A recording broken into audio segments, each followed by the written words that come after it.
is in between that. There's an electrical condition. This is what I'm going to have to explain to everybody so they can understand is what is in between this space.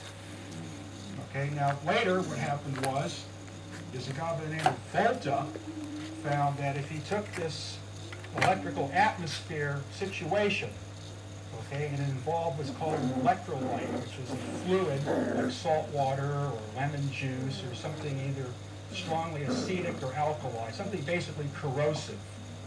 And you put this metal into a sandwich with the liquid in the form of a gauze or paper or jelly or something to hold it.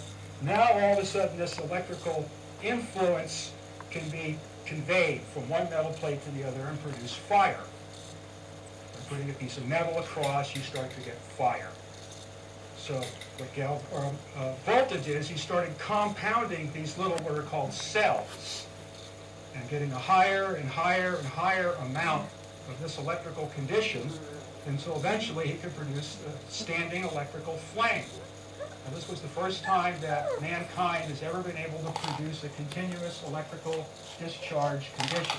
Previous to that was either permanent magnets, which you can't really get any electricity out of, and electrostatics, which you can't really get any electricity out of. And the reason is you can't have electricity. Now, when the chemical cell was developed by Volta, now was the condition where not only did the atmosphere of the metal create the electrostatic condition, but the current flow through the metal, as the chemical is trying to readjust through the dielectric or the electric medium, electrolyte, and the metals, produces a current flow. Okay, of course, none of these people knew what any of that was back then. So a man by the name of Michael Faraday made an extremely important discovery that basically initiated the entire electrical age, and very little has changed since Faraday.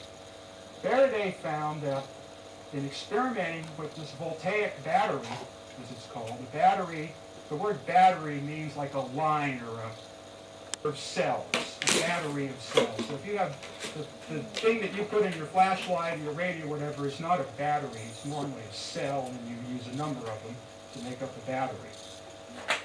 So Faraday experimented with the battery and the wires and making the sparks, studying the sparks, and then what he found is the compass on the table pointer would move every time he was drawing the sparks.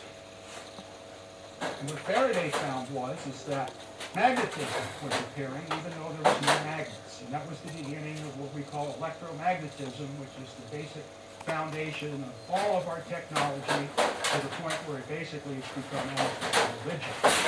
It's a social mind